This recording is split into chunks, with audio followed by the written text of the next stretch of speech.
हिंदी और इसके बारे में क्या बोलना है, गति और गति से संबंधित जो भी प्रॉब्लम है वो आपको डिस्कस करना है, ठीक है। तो मोशन और डिस्ट्रक्शन। मोशन कितने लोग जानते हैं? आइडिया? कोई आइडिया? कोई आइडिया है आपके अंदर कि मोशन है क्या चीज? जी, certain time period में change of direction and change of the position it's called motion. Direction जरूरी नहीं कि मोशन में डायरेक्शन चेंज ही हो। इमोशन में डायरेक्टली मोशन आप देख रहे हैं, रोजमर्रा की जिंदगी में हम देख रहे हैं कि मोशन क्या है। जैसे आप चल रहे हैं, ये भी मोशन है। आप दौड़ रहे हैं, ये भी मोशन है। या बाइकिंग से चल रहे हैं, ये भी मोशन है, ठीक है। बस से चल रहे हैं, ये भी मोशन है। एरोप्लेन से चल रहे हैं, ये भी है। टाइप्स ऑफ मोशन है, हर तरीके के मोशन है। तो इन जनरली जो मोशन आपके कोर्स में है, क्योंकि देखिए एक तो होता है स्ट्रेट लाइन मोशन, दूसरा क्या होता है आपका, वो बताएगा, सर्कुलर मोशन, ठीक है, रोटेशनल मोशन और ऑसिलेटरी मोशन। ये चार तरीके के मोशंस आपके कोर्स में मैंने देखा है। तो जरा स्ट्रेट लाइन मोशन क्या होता है आप बताइए, क्योंकि बहुत छोटी चीज़। स्ट्रेट लाइन मोशन क्या होता है? क्योंकि आप साइंस स्ट्रीम के हैं, फिजिक्स के स्टूडेंट हैं, फिजिक्स पढ़ के आ रहे हैं, और ये बहुत छोटी चीज़ है। इस आज के डेट में मेरे सिर्फ 6th क्लास में है। कहाँ है? 6th क्लास में है आज की डेट में। जी, क्या होता है straight line motion? Sir car का रोड पे चल रहा है, स्ट्रेट लाइन मोशन में आ जाएगा। देखिए, अगर हम टाइम के अकॉर्डिंग अपना मोशन स्ट्रेट लाइन में कवर करते हैं, मोशन, ठीक है, स्ट्रेट लाइन विद टाइम। अगर बॉडी का मोशन समय के साथ स्ट्रेट लाइन हो रहा तो उसको क्या कहेंगे? स्ट्रेट लाइन, ठीक है। या दूसरा नाम इसका क्या है स्ट्रेट लाइन मोशन का? Rectilinear motion. एक डायरेक्शन में जो मोशन होगा उसे हम क्या कहेंगे? रेक्टिलिनियर मोशन कहेंगे। जैसे हम चल रहे हैं, एक डायरेक्शन में चल रहे हैं, टाइम के साथ मोशन हो रहा है, इससे हम क्या कहेंगे? रेक्टिलिनियर मोशन कहेंगे। और अगर टाइम पास हो रहा हो एक जगह पे, टाइम तो पास हो रहा था और हम एक ही जगह पे, बॉडी जो है या ऑब्जेक्ट एक ही जगह पे सिचुएटेड है, ऐसे मोशन को क्या कहेंगे हम? Motion in rest. कि मोशन को क्या कहते हैं? उसे हम रेस्ट, रेस्ट पे कहते हैं कि बॉडी इन रेस्ट, ठीक है। बॉडी किस में होगी? वो रेस्ट पे होगी। उसके बाद क्या है हमारा? Circular motion. तो देख सर्कुलर मोशन में क्या होता है, कौन बताएगा? सर्कुलर मोशन क्या होता है? हाँ, सर्कुलर मोशन क्या होता है, कौन बोलेगा? जी, सर्कुलर मोशन अगर बॉडी जो है मोशन कवर कर रही है सर्कुलर पाथ, अगर बॉडी का पाथ जो है वो कैसा है? सर्कुलर है, तो ऐसा मोशन क्या कहलाएगा हमारा? सर्कुलर। कुछ देखिए यहाँ पर ऐसी कोई चीज़ नहीं है जो आपको रटनी पड़े या लर्न करनी पड़े, सिंपली बस ध्यान देना है। क्या ध्यान देना कि स्ट्रेट लाइन मोशन मतलब एक लाइन में मोशन हो रहा है तो वो क्या कहलाएगा हमारा? स्ट्रेट लाइन मोशन या रेक्टिलिनियर मोशन। और सर्कुलर मोशन क्या है? अगर बॉडी का पाथ है वो कैसा है? सर्कुलर। कैसा है? Circular path. जैसे बॉडी यहाँ से शुरू हुई और बॉडी ने पाथ कैसा कवर किया हमारा? सर्कुलर कवर किया, तो ये मोशन कैसा हो जाएगा हमारा? सर्कुलर मोशन, ठीक है। स्ट्रेट लाइन मोशन क्या होगा? कोई पॉइंट ए से बॉडी चली, कहाँ तक गई? बी तक गई, कैसा मोशन होगा? Straight line motion. कैसा है? In straight line. कैसा है ये? इन स्ट्रेट लाइन में ये मोशन क्या कहलाएगा हमारा? स्ट्रेट लाइन मोशन, ठीक है। तो ये एक जनरल आइडिया है मोशन से रिलेटेड। और मोशन है क्या है इन जनरल? आपके जो बॉडी मोशन, टाइम में body changing in the place body का परिवर्तन हो रहा है इसके साथ, समय के साथ अगर बॉडी में परिवर्तन हो रहा है तो ये क्या कहलाएगा? मोशन कहलाएगा, ठीक है। अब उसके बाद जो आता है आपका कौन सा? Oscillatory motion. Oscillatory motion rotation और सर्कुलर एक ही चीज है, ठीक है। उनका ज़्यादा कोई डिफरेंस। रोटेशन में भी क्या करना है मुझे? ऐसा पाथ समय के साथ क्या करना है? Curve motion. वैसा कैसा होना चाहिए? कर्व पाथ में अगर मोशन है तो क्या कहलाएगा? ये हमारा रोटेशनल मोशन कहलाएगा, ठीक है। उसके बाद ऑसिलेटरी मोशन। कि अगर हम कोई थ्रेड लें, इंग्लिश हिंदी तो जानते हैं सब लोग, जो बोल रहे हैं या हिंदी बोले? लेकिन फर्स्ट लेक्चर है तो इसलिए आप बता दीजिए मुझे भाषा कौन सी अडॉप्ट करनी है। हिंदी इंग्लिश मिक्स चल जाएगी या केवल हिंदी चलेगी या केवल इंग्लिश चलेगी? इंग्लिश बोलो, इंग्लिश चलेगी, हिंदी नहीं। और या ऐसा करें एक टाइम कंज्यूमिंग है, 1-1.5 घंटे पढ़ाना है मुझे, 1-1.5 घंटे मुझे बहुत सारा कवर करना है। ये तो फिर काफ़ी जनरल बात बता रहे हैं आप। जो बात देखिए हम आपको हिंदी में भी बता देंगे और कोई इंग्लिश में बता देंगे। इंग्लिश वाले बच्चे अपना इंग्लिश में लिख लें, ठीक है, हिंदी वाले हिंदी में लिख लेंगे, ठीक है। तो मोशन को इन जनरल हिंदी में क्या कहते हैं? गति कहते हैं। बेटा क्या कहते हैं इसे? गति। लिख लीजिए, मोशन को हिंदी में क्या कहेंगे? गति, ठीक है।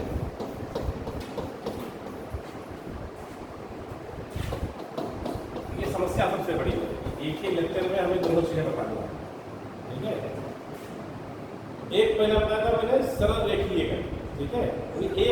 एक डायरेक्शन में एक दिशा में जो गति होती है उसे क्या कहते हैं? सरल रेखीय गति। कितने तरीके गति होती है? मैंने बता दिया था, रेक्टिलिनियर या स्ट्रेट लाइन में सरल रेखीय गति। उसके बाद सर्कुलर वृत्ताकार गति। दूसरे नंबर पर बताया मैंने सर्कुलर मोशन, इसके मीन्स क्या होता है? वृत्ताकार गति। उसके बाद क्या बताया मैंने? Oscillating motion. ऑसिलेटिंग मोशन क्या होता है? ऑसिलेशन, जिसमें दोलन, ऐसा मोशन जैसे कोई थ्रेड में नहीं, क्या जी? कोई थ्रेड ले ली, थ्रेड मतलब रस्सी कोई, ठीक है, और रस्सी में कोई क्या क्या मैंने स्टोन बांध दिया, ठीक है। कि क्या क्या है? कोई ये रस्सी है और इसमें कोई क्या है? मतलब हमने एक फिक्स जगह पर इस स्टोन से क्या क्या उसे मैंने लटका दिया, ठीक है। अब इसका एक क्या होता है? पार्टी का मीन पॉइंट होता है। अब अगर ये मीन पॉइंट से इधर टू एंड फ्रो मोशन करती है, कैसा मोशन करती है? To and fro. To and fro के मतलब क्या होता है? इधर उधर। मीन बिंदु या मध्य बिंदु से अगर गति इधर हो रही मेरी, इधर उधर हो रही है, तो ऐसा मोशन क्या कहलाता है? हमारा ऑसिलेटरी मोशन कहलाता है, ठीक है। जिसमें क्या होते हैं? तुरंत ये बहुत छोटी छोटी चीजें, एक में बहुत ज्यादा वक्त मुझे खर्च नहीं करना, ठीक है। अच्छा, जो सब्जेक्ट आप पढ़ रहे हैं फिजिक्स, क्या चीज है फिजिक्स? तो पता है व्हाट इज फिजिक्स? फिजिक्स है क्या? बहुत एक वर्ड से बताओ आप बेटा किस स्ट्रीम से? आर्ट्स। हाँ जी। साइंस क्या होता है? नहीं, साइंस क्या? विज्ञान क्या है?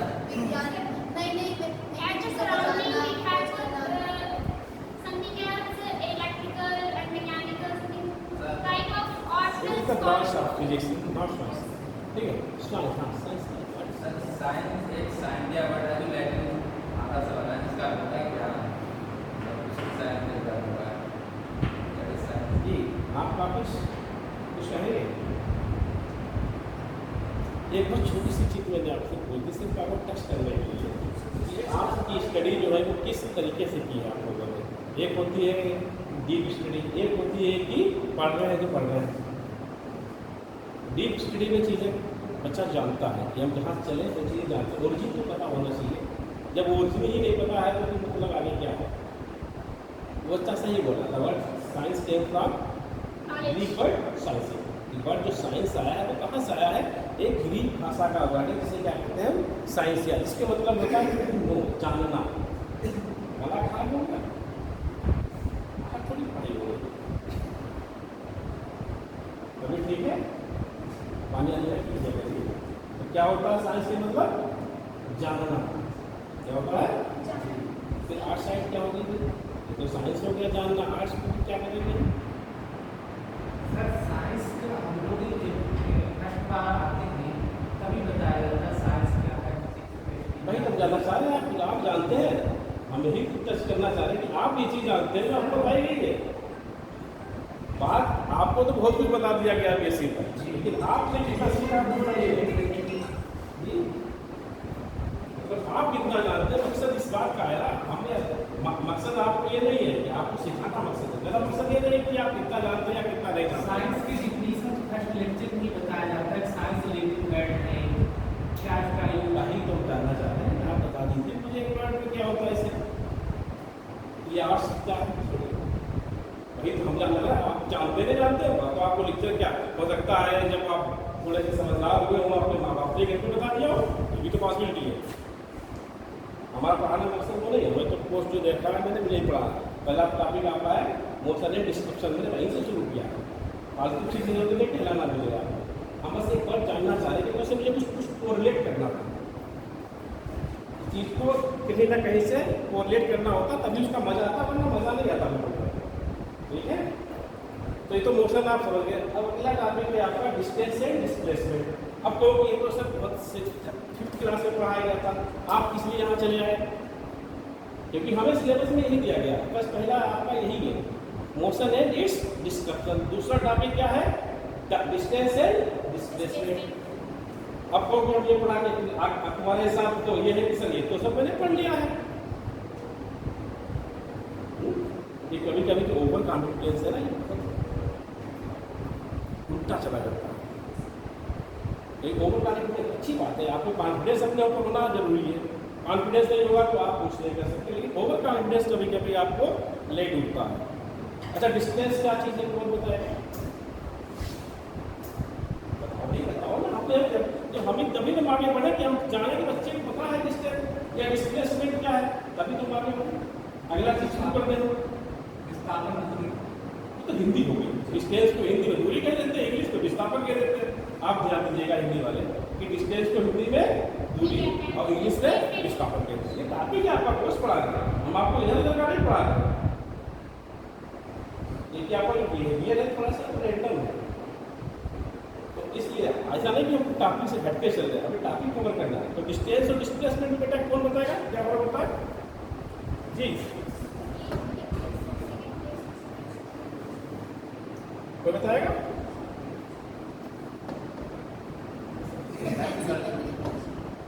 हाँ कोई बताएगा?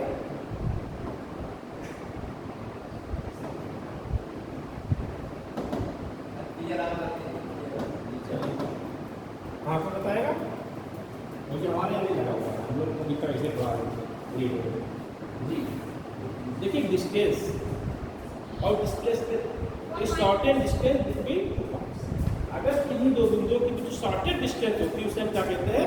डिस्टेंस। क्या कहते हैं? डिस्प्लेसमेंट। अब जैसे कोई पॉइंट ए तुम लिखिए, देखिए जो लोग नहीं जानते वो देख ले, और जिन्हें पता है वो कोई मसला नहीं। लिखा पॉइंट ए से हम कहाँ गए? बी पे गए, कहाँ गए? फिर उसके बाद कहाँ गए? सी पे गए, उसके बाद कहाँ गए? हम डी पे गए। तो डिस्टेंस जो होगी, अगर मान लीजिए कितना है, ये 5 मीटर है, ये 10 मीटर है, और ये क्या है आपका? फिर 5 मीटर है, और उसके बाद ये आपका हम शॉर्टेज डिस्टेंस ले लेते हैं। ठीक है, ये हमने कितना मान लिया? 5 मीटर। तो बॉडी कहाँ से शुरू हुई हमारी? ए से बी तक गई, बी से सी तक गई, सी से कहाँ आई? डी से, और फिर डी टू। तो डिस्टेंस और डिस्प्लेसमेंट फर्क किसकी सुनिए? डिस्टेंस क्या होगा? जितने भी पाथ कवर किया, डिस्टेंस क्या होता है? किसके ऊपर डिपेंड करती है डिस्टेंस? पाथ के ऊपर डिपेंड करती है। इसके ऊपर डिपेंड करती है डिस्टेंस। बस यही आपके कोर्स में है, यही सवाल में से पूछ रहा है। इससे रिलेटेड सवाल भी आएगा, आपको का देख चुके हैं आपका इधर में। और डिस्प्लेसमेंट क्या होती है यार? डिस्प्लेसमेंट किस पे डिपेंड करती है? उससे नहीं आएगा आपका, अगर क्वेश्चन पूछा गया तो डिस्टेंस जो है किस पे डिपेंड करती है? पाथ पे डिपेंड करती है, पोजीशन पे डिपेंड करती है, बॉडी के मोशन पे डिपेंड करती है। नन ऑफ दिस ऑप्शन कितने होंगे? 4 होंगे। तो आपका राइट आंसर क्या होगा? पोजीशन, डिस्टेंस, डिस्टेंस क्या होता है? Path covered by the body, कि बस द्वारा तय किया गया पथ क्या कहलाता है? समय के साथ दूरी कहलाता है। बस द्वारा समय के साथ तय किया गया पथ क्या कहलाता है? दूरी। Distance covered by body with time is known as distance. क्या कहलाएगा वो? कि समय के साथ जो बॉडी द्वारा तय किया गया पथ क्या कहलाता है? डिस्प्लेसमेंट क्या हो गया? कि distance between two shortest point, यानी that mean distance between position of point, यानी दो पॉइंट पोजीशन के, मतलब जो बॉडी बोलो यहाँ से चली और कहाँ तक आई? डी तक आई।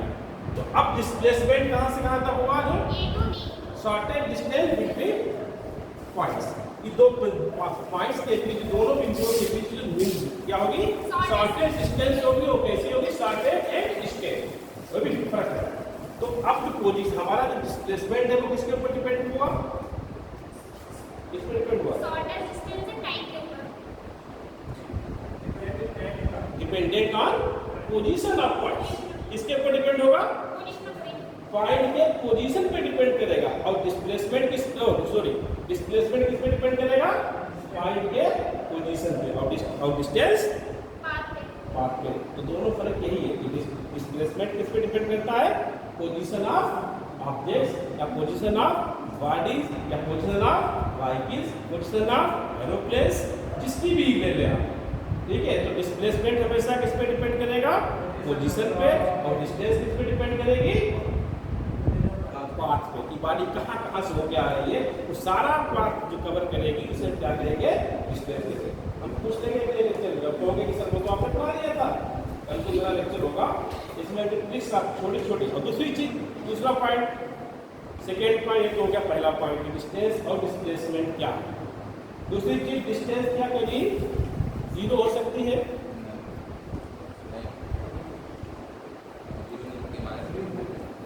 माइनस में, डिस्प्लेसमेंट जीरो भी हो सकता है। दूसरा पॉइंट, ठीक है, इसे आप ध्यान रखें कि डिस्टेंस लेवल भी निगेटिव एंड जीरो, की दूरी कभी भी निगेटिव नहीं हो सकती है, जीरो नहीं हो सकती है, लेकिन डिस्प्लेसमेंट जीरो भी हो सकता है और निगेटिव भी हो सकता है, ठीक है। तो इसके ज़्यादा मुझे लगता है कि और बहुत ज़्यादा मेन पॉइंट्स इसके हो सकते हैं। यही 2 पॉइंट्स हैं, 3 पॉइंट्स अपने ध्यान रखिएगा कि डिस्टेंस जो है वो पाथ डिपेंडेंट होती है और डिस्प्लेसमेंट जो होता है वो पोजीशन डिपेंडेंट होता है, ठीक है। और डिस्टेंस हमेशा क्या होती है, पॉजिटिव होगी या जीरो हो सकती है, जीरो पॉजिटिव हो सकती है अभी, तो लेकिन डिस्प्लेसमेंट जो है वो कभी भी जो सॉरी डिस्टेंस कभी भी निगेटिव हो सकता है।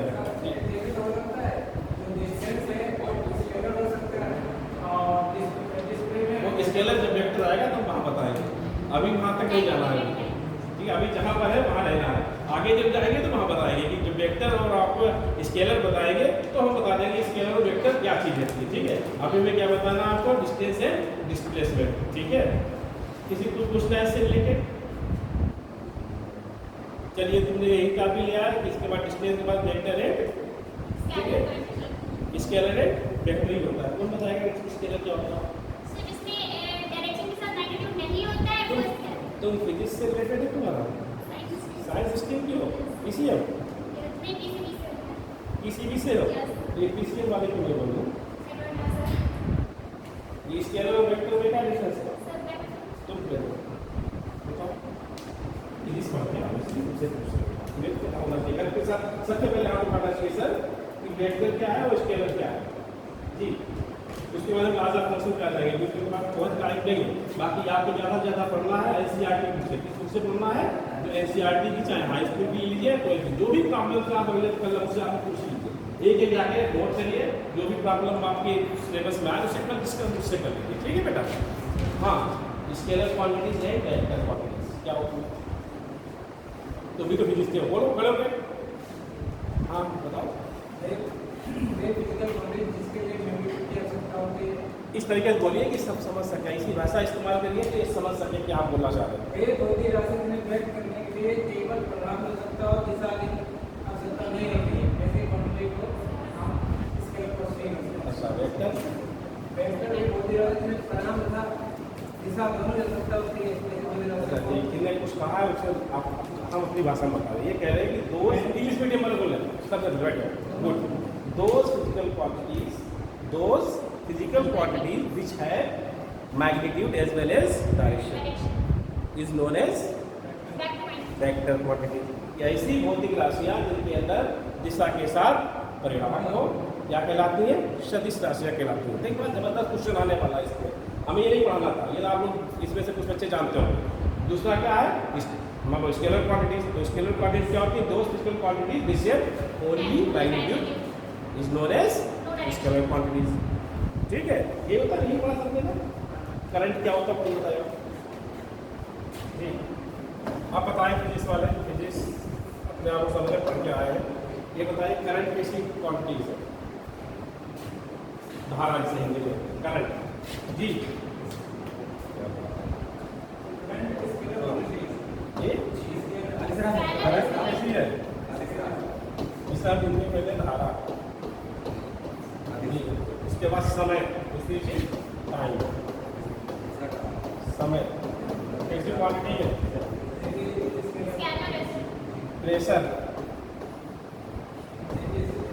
हाँ जी, तो आप कहते हैं नोट कर लीजिए, वो क्वांटिटी बता रहे हैं, सिर्फ कंपटीशन में ही पूछ जाती है, इन जनरल नहीं पूछा जाएगा आपसे।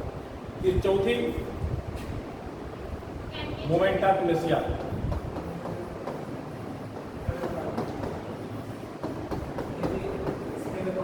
हाँ जी, जड़त्व आघूर्ण हिंदी नोट कर लें। अभी पढ़ाएंगे हम आगे जड़त्व आघूर्ण क्या होता है। फिलहाल अभी तो क्या है आघूर्ण, फिलहाल अभी तो फिजिकल क्वांटिटीज के बारे में बता दीजिए। ये 4 क्वांटिटीज मैंने लिखी है। क्या नाम है तुम्हारा? सूरज अवस्थी और नाम है बेटा अजय प्रताप सिंह। बाकी तुम्हारा नाम क्या है? ये साइंस पीसीएम लोग कहते हैं बच्चे। बाकी ये तो पीसी नहीं किए, बाकी बेचारा आर्ट्स के। बेटा आप लोग ज़्यादा ध्यान दीजिएगा और किताब आज ही एक कोई ले लीजिएगा, परचेज कर लीजिएगा। एनसीईआरटी की 10th लेवल या 9th 10th वाले में भी ये मिल जाएगा आपको, 12th लेवल में भी मिल जाएगा। ठीक है, तो एक बुक होना चाहिए कि 8 लेक्चर लेना, उसमें आपको घर पे आपको मेहनत करना ज़्यादा हम कोशिश करेंगे जितना आपको मेन पॉइंट्स पढ़ा सकें। लेकिन डिस्टेंस में जो हो सकता है मेन पॉइंट सही हो सकता है, मैंने बता दिया जी। अब बताओ, ये जो क्वांटिटीज आपके सामने लिखी है करंट, इसमें डायरेक्शन भी है एंड मैग्नीट्यूड। मैग्नीट्यूड तो सब लोग होते हैं, तो गिनती भी नहीं, सब में मैग्नीट्यूड से होगा। ठीक है, लेकिन करंट क्या होती है? क्या होती है करंट? आप फिजिक्स वाले पूछ सकते हैं, इनसे बेचारे आर्ट्स वाले अगर पूछेंगे तो ये बेईमानी होगी, क्योंकि जिस बच्चे ने पढ़ा नहीं उससे अगर पूछते तो बेईमानी है। लेकिन जो बच्चा पढ़ के आया है उससे थोड़ा डिस्कशन से पढ़ाई में इंटरेस्ट पैदा होता है। बाकी चाहे तो हम सारी बातें बताते चले, फटाफट बताते चले, आगे बढ़ते जाए। लेकिन जब थोड़ा डिस्कशन होता है ना बच्चे में और टीचर्स में, तो थोड़ा मजा आता है पढ़ाई में, आनंद डेवलप होता है अंदर से। The rate of change of kilowatt charge of current। चलो हम लोग होमवर्क करके आएंगे कल से आना, इसीलिए तो आपको जगा रहे हैं। भाई जब तक हम जगाएंगे नहीं होमवर्क करेंगे कैसे आप? अगर हम क्लास कुछ नहीं करेंगे तो आपको हम पढ़ाते चले जाएंगे, आप पढ़ते चले जाएंगे, बात कहानी खत्म हो गई वहीं पर। वो कह रहा rate of flow of charge, उसने जो कहा है कि rate of flow of charge is known as current. आवेश प्रवाह की दर धारा कहलाती है। सही कहा बिल्कुल उसने कहा। ठीक है, आवेश प्रवाह की दर क्या कहलाती है? Rate of flow of charge. लिख लीजिए, जिसे नहीं पता है वो लिखते रहे। ठीक है, ये फिलहाल अभी का नहीं, यहाँ से रिलेटेड नहीं है, क्योंकि वेक्टर और स्केलर बता रहे हैं, उससे रिलेटेड है। ठीक है, अब देखिए होता क्या है करंट। सुन लीजिए कि इलेक्ट्रॉन अगर हमारा इस डायरेक्शन में जा रहा है, इलेक्ट्रॉन किधर जा रहा है? इधर क्या डायरेक्शन हो गया हमारी? साउथ हो गया। East west north south. ठीक है, तो अगर इलेक्ट्रॉन ईस्ट में जा रहा है तो करंट की डायरेक्शन मेरा वेस्ट में होती है, जैसी होती है उसके उल्टी होती है। करंट की डायरेक्शन क्या होती है? हमेशा फ्लो ऑफ इलेक्ट्रॉन के विपरीत यानी अपोजिट होती है। इलेक्ट्रॉन जिस दिशा में जाएगा करंट की दिशा उससे क्या होगी? विपरीत होगी। हिंदी वाले सुन रहे हैं, इसलिए बार बार हिंदी इस्तेमाल करनी पड़ रही है। अब यहाँ पर क्या है? दिशा है नहीं है। हमारा मकसद बताना यह था कि इसमें दिशा है, और बच्चे कह रहे हैं कि स्केलर क्वांटिटी होती है। अगर स्केलर क्वांटिटी तो दिशा तो होगी नहीं होगी। अब दूसरी क्वांटिटी है समय। समय कैसी क्वांटिटी है तुम्हारे हिसाब से? दोनों बताओ।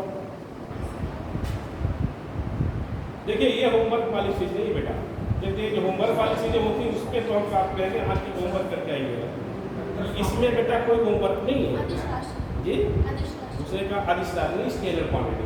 देखिए स्केलर एंड वेक्टर मतलब अदिश और सदिश राशि। बेटा आप लोग हिंदी वाले आप नोट कर लीजिए, हमने स्केलर और वेक्टर की बात कर ली है। Scalar and vector quantity.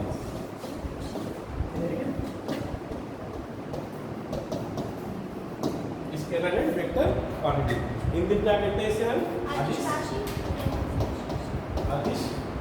इसको कहते हैं सदिश।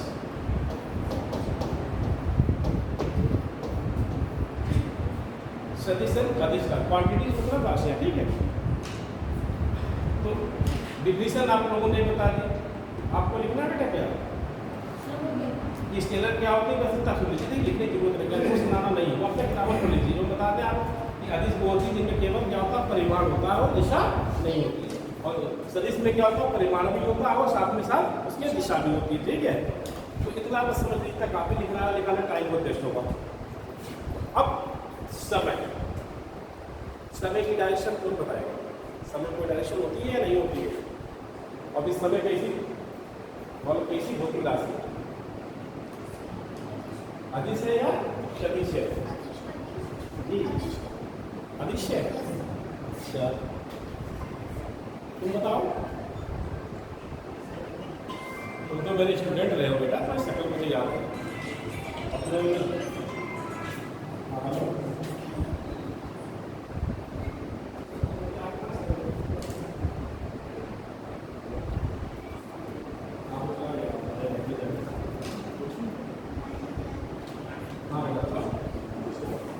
समय की direction, how to explain direction of time, how to explain direction of time. तो बेटा किस लिए देखो आर्ट्स साइंस, इसलिए बोलो तो यार, कुछ तो बोलो यार, क्या है यार, आपको ऐसा नहीं और उसमें फटाक से बोलना चाहिए। अगर कोई चीज़ है और हम बहुत छोटी चीज़ें पूछ रहे हैं, यही सब तो आपके सिलेबस में है। ऐसा नहीं कोई सिलेबस से बाहर की चीज़ पूछ रहे हैं, जाके उठा के देख लीजिए। समय अधिक राशि परिमाण परिमाण होगा, उन्होंने कहा बात बिल्कुल सही है। आदिश है, सबकी सब मैंने ऐसी लिखी है, यहाँ पे कोई सदिश नहीं है। ये बता रहे बात, ये 4 की क्वांटिटीज लिखी है, 4 राशियाँ लिखी है, चारों के चारों अदिश है, लेकिन डायरेक्शन सब में इसमें डायरेक्शन दिखाई नहीं देता आपको। इलेक्ट्रॉन जिस डायरेक्शन, इलेक्ट्रॉन अगर ईस्ट में जा रहा है तो करंट की डायरेक्शन उसके वेस्ट की डायरेक्शन है नहीं है, आपके सामने दिशा दिख रही है। आयंस की बात कर ले तो इलेक्ट्रॉन नहीं, तो हम आयंस की बात कर ले। आयंस जिस डायरेक्शन में जाएगा करंट की दिशा उसी दिशा में, आयन के रिस्पेक्ट में होती है और इलेक्ट्रॉन के हमेशा विपरीत होती है, अपोजिट होती है। ठीक है, आयन किधर जाएगा करंट की डायरेक्शन भी आयन की वजह से, आयन की वजह जो करंट होती है वो कौन सी होती है, कन्वेंशनल करंट। संवाहन धारा का भी सुना होगा आप लोगों ने, फिलहाल वहाँ नहीं, वो जब हम पढ़ाएंगे तो बात करेंगे उसकी। अभी हम खाली वेक्टर हो उसकी बात करेंगे, स्केलर की। टाइम, टाइम कैसे चलता सुन लीजिए। प्रोजेक्ट, प्रोजेक्ट, प्रोजेक्ट से पहले क्या होता है पास्ट। ठीक है, ये हम पास्ट लिख देते हैं। ठीक है, पास्ट, प्रेजेंट, और यहाँ क्या होता है एफ फॉर फ्यूचर। जो टाइम चल रहा है इस टाइम से हम क्या कह रहे हैं, जो गुजर चुका है वो क्या कहलाता है पास्ट, और जो आने वाला है वो क्या है फ्यूचर है। डायरेक्शन नहीं है, टाइम कैसे चला, past to present, present to future. Direction नहीं है, यूनिक डायरेक्शन। टाइम में कितनी डायरेक्शन है, यूनिक, उत्तम डायरेक्शन है।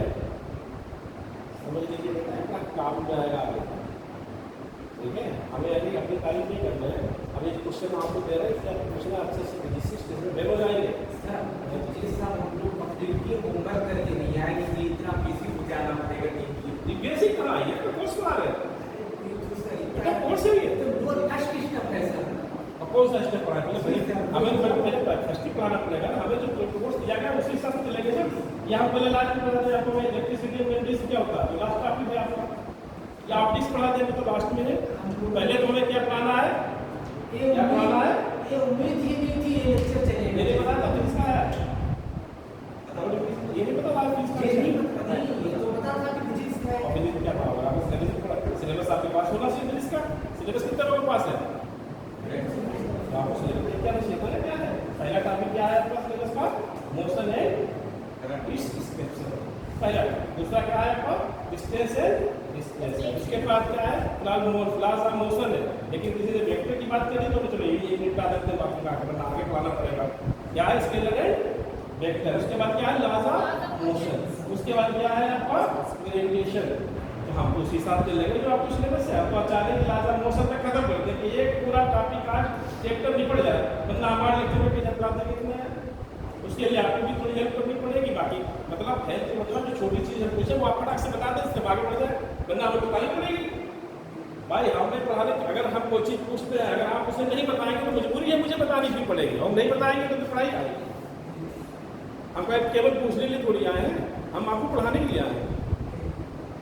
ठीक है, तो अब देखिए क्या है इसमें यूनिक डायरेक्शन है। कैसी डायरेक्शन है आपने सुनी भी नहीं होगी जो मैं आपको बता रहा हूँ, अब तक नहीं सुनी होगी जो मैं आपको बता रही, क्लियर है।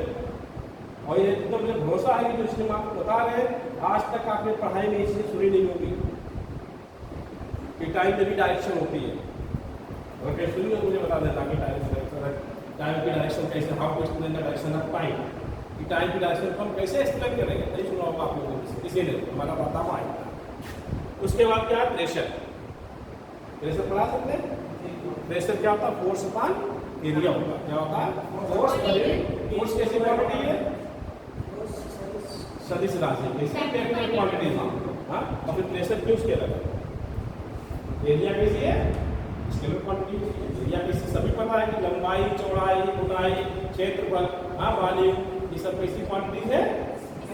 स्केलर क्वांटिटीज है। इनमें केवल मैग्नीट्यूड होता है, दिशा नहीं होती। ठीक है बेटा?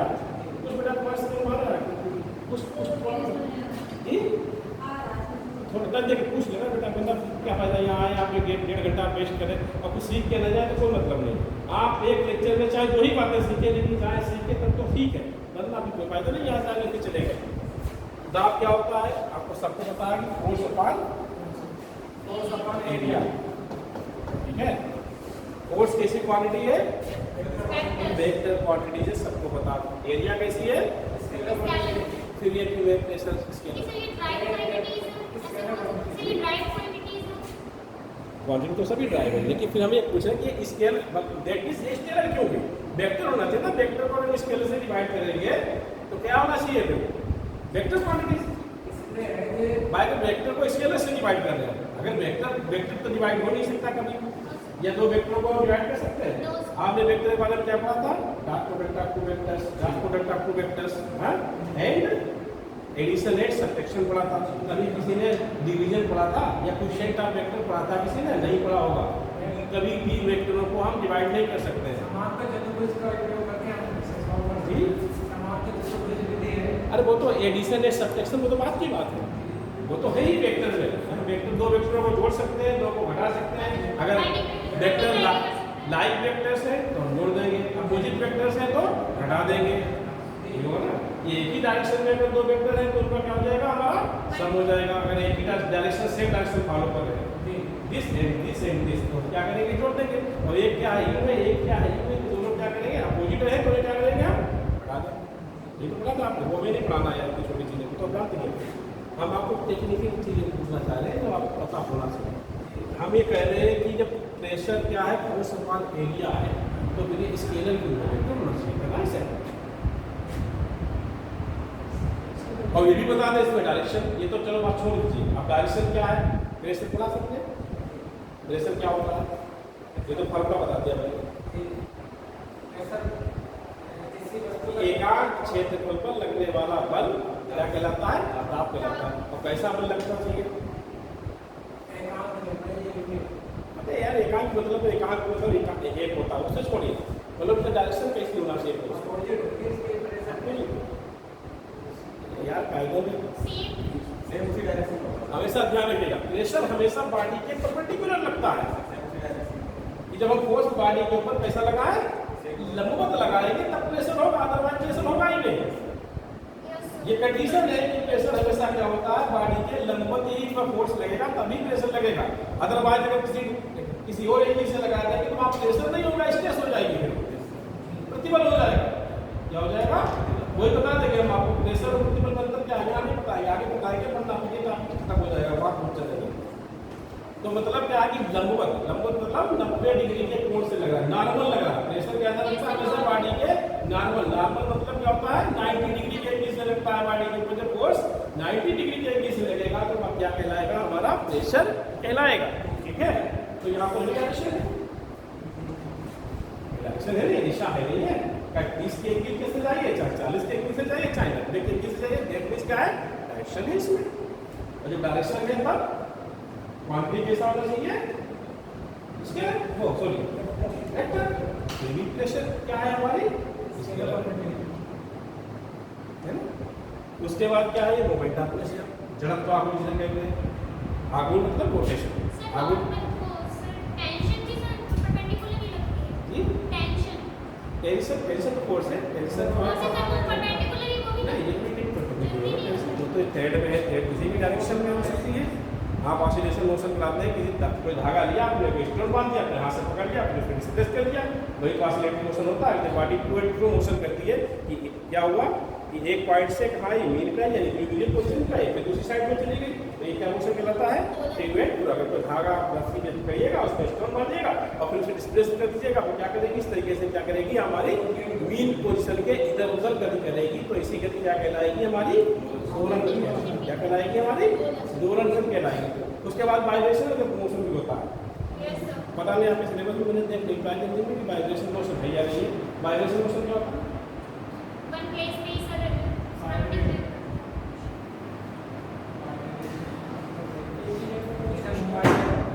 वाइब्रेशन मोशन हमेशा किसके केस में होता है, एटम के केस में होता है। किसके केस में होता है, एटम। एटम वाला सुना सबने, परमाणु। हाँ, कभी जानते हो, फिर आप मुझे पढ़ाना नहीं, मालूम निकल जाएगा। अगर वहाँ पूछेंगे तो क्या होता है वाइब्रेशन मोशन? एटम जो होता है, और एटम दुनिया में सारी चीज़ें किससे मिलकर बनी है, चाहे लकड़ी हो, चाहे हवा हो, चाहे पानी हो, चाहे गैस हो, चाहे ठोस हो, सब किससे मिलकर बना है, किससे मिलकर बना है? सारी सामान दुनिया में हर चीज़ें जो वर्ल्ड में सारी चीज़ें जो बनी है किससे बनी है, एटम से। भाई पानी क्या है, पानी में क्या है, H2O, हाइड्रोजन है, ऑक्सीजन एटम। हवा में क्या है, ऑक्सीजन एटम। तो सारी चीज़ें किससे बनी है, बिल्डअप हुई है एटम से। जब दो एटम मिलते हैं तो क्या बनता है, मॉलिक्यूल, मतलब अणु बनता है। जब दो परमाणु मिलते हैं तो क्या बनता है, अणु बनता है। और जो दो अणु मिलते हैं तो क्या बनता है, कंपाउंड बनता है, यौगिक बनता है। जब यौगिक मिलते हैं तो क्या बनता है, कोशिकाएं बनती है। और जब कोशिकाओं से क्या बन जाता है, हमारी बॉडी बन जाती है। ये तो सब है, बायोलॉजी नहीं पढ़ाना था लेकिन बता दिया, ठीक है। लेकिन ये समझ लीजिए चीज़ों की कि दुनिया में जितनी भी चीज़ें बनी है वो सब किससे बनी है, एटम से ही मिलकर बनी है। चाहे लकड़ी हो, चाहे प्लास्टिक हो, चाहे ये फैन का ब्लेड्स हो, या ये जो हमारी बिल्डिंग्स दिख रही है, ये सब में क्या है, एटम। बिना एटम की थोड़ी कोई चीज़ है। जी बेटा कुछ पूछना। Sir, atom का मतलब एटम जो होता है minute particles which build up of the world. इस छोटा से छोटा पार्टिकल जिससे चीज़ें बनी है वो क्या कहलाता है, एटम कहलाता है। एटम को हिंदी में कहते हैं परमाणु, ठीक है। किसी तरह के बस सिस्टम में जैसे अणु बनते हैं। हाँ, वही सबसे सूक्ष्म कण होता है, जिससे दो सूक्ष्म कणों से मिलकर अणु बनता है। जब अणु मिलते हैं तो मॉलिक्यूल बनता है, वो सॉरी यो कंपाउंड बनता है। जब कंपाउंड मिलते हैं तो कोशिका बनती है, कोशिकाएं मिलती हैं तो हमारी बॉडी का स्ट्रक्चर बनता है, ठीक है। तो उनको फिलहाल हमें वो नहीं पढ़ाना यार, वो बात के बाद में फिजिक्स आ जाओ यार। फिजिक्स नहीं पढ़ाना, बायोलॉजी नहीं पढ़ानी है, फिजिक्स पढ़ानी है। वो आगे वर्ड तो बोल दिया मैंने आपको, ठीक है। कहाँ बात चल रही है कि वेक्टर एंड स्केलर। अब एक प्लेट 3 घंटे होना चाहिए, हमारा 1.5 घंटे में बड़ा नहीं होता। ये 3 घंटे होगा तब जाके कुछ हासिल होगा आप लोगों को, क्योंकि अब इसमें चीज़ें भी बतानी चाहिए, यहाँ रिलेटिव चीज़ें बतानी पड़ेंगी। 1.5 घंटा कुछ होना ही नहीं इस 1.5 घंटे में। तो मतलब क्या हो गया, ये प्रेशर की ऐसी क्वांटिटी होना चाहिए थी वेक्टर, लेकिन क्या है, मोमेंट ऑफ प्रेशर तो मुझे जड़त्व हार्मोन क्या होता है, इनर्शिया वर्ड सुना सब लोगों ने। अभी आने वाला टर्म इनर्शिया ही है, तो आपको बस पढ़ाएंगे तो इनर्शिया ही है, उसमें इनर्शिया से कहानी शुरू होगी। अब एक चीज़ आप सुन लीजिए, इससे रिलेटेड स्पेस और डिस्प्लेसमेंट से रिलेटेड जितने भी न्यूमेरिकल आपको मिले एनसीईआरटी वाली बुक से, वो आपको हल करना है। जो ना हो मुझसे पूछना। कल के लेक्चर में सुन लीजिए, नहीं बेटा बुक होना चाहिए एनसीईआरटी की। एनसीईआरटी वाली सबसे बेस्ट है आपके लिए बिना, क्योंकि यूपीएससी के लिए एनसीईआरटी वाली भी आप जिसकी किताब पढ़ लेंगे आपके सभी सेम है। नीट वालों के लिए नहीं है, नीट वाली में तो बहुत पढ़ना है, क्योंकि आपको जो क्या है ये थोड़ा सा आपका ऑप्शन है आपका फिजिक्स का। एनसीईआरटी वालों यूपीएससी में 8 लेक्चर में कितना पढ़ाया जा सकता है आप लोग समझ सकते हैं। तो 8 लेक्चर में कितना पढ़ाया जा सकता है आप समझ सकते हैं, इतना ही टॉपिक आपको कोर्स में आएगा, ठीक है। वहाँ कितने लेना है, लिमिट ऑफ लेक्चर्स नहीं, 2 लिमिट्स ऑफ लेक्चर्स है, कोई लिमिट ही नहीं है कोई कितना पढ़ाना है, ठीक है। तो बात चल रही, अच्छा मोमेंट ऑफ इनर्शिया क्या होती है, इनर्शिया देखिए क्या होती है, हिंदी में कहते हैं जड़त्व। क्या कहते हैं हिंदी में इनर्शिया को, वो तो मोमेंट ऑफ इनर्शिया है। हम पहले इनर्शिया की बात करें, इनर्शिया पता हो तभी तो मोमेंट ऑफ इनर्शिया बताएं बच्चों को।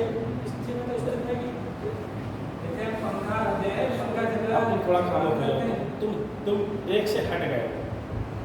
बात मैंने पूछी कि इनर्शिया क्या होती है, जड़त्व क्या होता है। हम ये नहीं पूछ रहे हैं कि ये पंखा क्या है, पंखा जो घूम रहा है तो इसमें रोटेशन हो रहे हैं, रोटेशन की वजह से जो अपोजिशन पार्ट फैक्टर है वो इनर्शिया कहलाता है। रोटेशन मोशन में तो रोटेशन इनर्शिया कहलाता है, इनके नहीं समझ में आएगा ना। वो जो कुछ चीज़ कह देता है हमें वो चीज़ बता रही है जो सब समझ जाए जितने बैठे यहाँ। देखिए बेटा इनर्शिया क्या होती है, जैसे कोई बॉडी है, फॉर एग्जाम्पल टेबल है, तो चाहे कि टेबल जैसी वैसी पड़ी है, या टेबल के ऊपर मैंने क्या रख दिया, ये मालूम पेन रख दिया, तो पेन चाहता है कि जिस पोजीशन में उसी पोजीशन में रहे, ठीक है। अगर इसके ऊपर हम कोई बाह्य बल लगाते हैं यानी एक्सटर्नल फोर्स लगाते हैं तो इसकी पोजीशन क्या होती है, चेंज होती है, ठीक है। तो इनर्शिया का मतलब क्या होता है कि हर एक वस्तु की एक स्वाभाविक प्रवृत्ति होती है जो अपने अंदर होने वाले परिवर्तन का विरोध करती है। क्या होती है इनर्शिया? इनर्शिया क्या है? एक हर एक वस्तु के स्वाभाविक प्रवृत्ति मतलब एक गुण होता है या एक फैक्टर है कि वो अपने अंदर होने वाले परिवर्तन का क्या करेगी, विरोध करती है। तो ये क्या कहलाती है? इनर्शिया कहलाती है, जड़त्व कहलाती है हिंदी में। क्या कहती है? हिंदी में लिख लीजिए, इट इज इनहैंस्ड, इंग्लिश में लिखना है हिंदी में। चलिए, हर एक वस्तु की स्वाभाविक प्रवृत्ति होती है। पहले हेडिंग आ रही है जड़त्व, अगला टॉपिक यही है आपका, जड़त्व। हर एक वस्तु की स्वाभाविक प्रवृत्ति होती है जो अपने अंदर होने वाले परिवर्तन का विरोध करती है। हर एक वस्तु की स्वाभाविक इनहेरेंट स्वाभाविक प्रवृत्ति होती है जो अपने अंदर होने वाले परिवर्तन का विरोध करती है। इंग्लिश में लिखना, लिख लो, it is a inherent property of body, it is a inherent property of body which can oppose the change. It is a inherent property of body which can oppose the change. कि हर एक वस्तु की स्वाभाविक प्रवृत्ति होती है जो अपने अंदर होने वाले परिवर्तन का विरोध करती है। तो क्या कहलाती है? ये जड़त्व कहलाती है। अगर इनर्शिया, आपको लीजिए, अगर इनर्शिया क्या है? लीनियर मोशन में, जब ये लीनियर मोशन कहा था, लीनियर मोशन या रेक्टिलिनियर मोशन एक ही चीज़ है कि एक दिशा में या एक लाइन में, ठीक है, मोशन को क्या कहते हैं? लीनियर मोशन कहते हैं। तो अगर मोशन हमारा कैसा है, पहले लिखना पढ़ना पाठ क्या करो, पहले बात जो कही जाएगी उसे सुनो, ठीक है, वरना जो लिखने में वो लिखने वाली बात तो याद रहेगी, जो कहने वाली बात निकल जाएगी। तो अभी मैंने बताया था कि जब मोशन कैसा होता है, स्ट्रेट लाइन मोशन, तो उस मोशन को क्या कहते हैं? रेक्टिलिनियर, एक दिशा में, ठीक है, या लीनियर भी कहते हैं, ठीक है, एक लाइन में। लीनियर की मतलब एक लाइन में, रेक्टिलिनियर मतलब एक दिशा में, ठीक है। तो इसे मोशन क्या कहते हैं? स्ट्रेट मोशन या स्ट्रेट लाइन मोशन कहते हैं, ठीक है। अगर इनर्शिया जो है वो लीनियर मोशन में है या स्ट्रेट मोशन में है या रेक्टिलिनियर मोशन में है, तो क्या कहलाएगी? लीनियर इनर्शिया कहलाएगी। क्या कहलाएगी? Linear inertia. लीनियर इनर्शिया किसकी वजह से होती है? लीनियर इनर्शिया किसकी वजह से होती है? इन्हें तो नहीं पता होगा, लेकिन साइंस वाले पता होना चाहिए। लीनियर इनर्शिया, रेखीय जड़त्व किसकी वजह से होता है? कौन सी क्वांटिटी है जिसकी वजह से रेखीय जड़त्व होता है?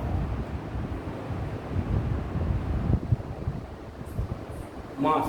क्या होता है कि मास की वजह से इनर्शिया होती है। इनर्शिया किसकी वजह से होती है रेखीय मोशन में? मास। याद रखिएगा, द्रव्यमान से हिंदी में द्रव्यमान की वजह से होती है। जो लीनियर इनर्शिया है हमारी, रेखीय जड़त्व है, वो किसकी वजह से होता है? मास की वजह से। याद रखिएगा, याद आएगा क्वेश्चन में आपके, यही सब तो आएगा। ऐसा नहीं कि बहुत मुश्किल क्वेश्चन आएंगे आपको यूपीएससी में। जनरल आपका जो प्रीलिम होगा उसमें बहुत ज़्यादा टफ क्वेश्चन है, सिर्फ कंसेप्चुअल क्वेश्चन आएगा आपको। तो कंसेप्ट आपका टॉपिक का क्लियर है, आपकी प्रॉब्लम सॉल्व हो जाएगी। समझिए बात को। और अगर रोटेशनल मोशन है, रोटेशनल मोशन का मतलब ये अगर बस द्वारा जो पाथ कवर किया जा रहा है वो कैसा है? हमारा सर्कुलर है। तो सर्कुलर मोशन होगा तो क्या कहलाएगा? Rotational motion. और रोटेशनल मोशन है तो उसमें जो इनर्शिया कहलाती है वो क्या कहलाती है? रोटेशनल इनर्शिया या मोमेंट ऑफ इनर्शिया। मोमेंट का मतलब झुकाव होगा। क्या होता है? झुकाव। झुकाव मतलब जब कहीं पर मोशन ऐसा हो उसमें कोण डेवलप हो। कैसा हो? मोशन के अंदर क्या है? कोण है, यानी मोशन कैसा हो रहा है? कर्व पाथ पे हो रहा है, तो वहाँ पर जो इनर्शिया होगी कैसी होगी? हमारी मोमेंट ऑफ इनर्शिया कैसी होगी? जड़त्वात्मक होगा। कैसा मोशन हो? कर्व मोशन हो या फिर साइकिल कह लीजिए, चक्रीय गति कह लीजिए, या रोटेशनल मोशन कह लीजिए। तो रोटेशनल मोशन के में जो इनर्शिया होगी वो क्या कहलाएगी? रोटेशनल इनर्शिया या मोमेंट ऑफ इनर्शिया। ठीक है, जब अगर ये टॉपिक आगे आता है तो डिस्कस नहीं करेंगे, इसलिए कह रहे हैं कि जो टॉपिक आ जाए तो उसे आप नोट कर लीजिए, क्योंकि आपको 8 लेक्चर में ये बहुत पढ़ाना है। ठीक है, कि जो चीज़ एक बार आ गई तो रोटेशनल इनर्शिया किसकी वजह से होती है? लीनियर इनर्शिया होती है। लीनियर इनर्शिया किसकी वजह से होती है?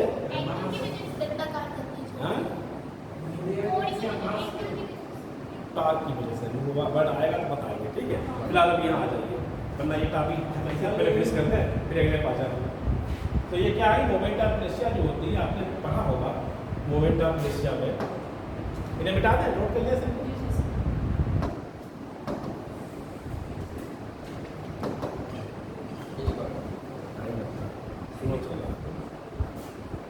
देखिए क्या होता है, अगर कोई बॉडी क्या है, ये एक्सिस है, क्या है ये एक्सिस ऑफ रोटेशन, ये कोई क्या है अक्ष, इसे हम क्या कहते हैं, यहाँ पे एरो बना होता है, वहाँ लिखने की जरूरत नहीं होती है, उसका मतलब होता है क्या, एरो अगर बना है, फिलहाल पहली बार हम लिख देते हैं, अगली बार कहीं आएगा तो लिखेंगे, इसे हम क्या कहते हैं एक्सिस ऑफ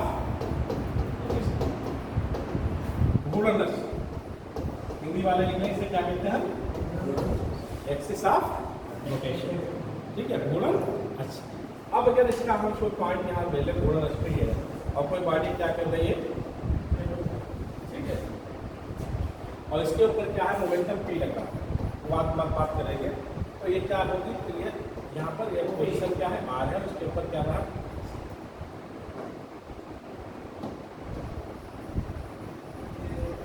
इसे यहाँ देख सकते हैं, ठीक है, और यहाँ पर कोई क्या रहा, लीनियर मोमेंटम लग रहा है,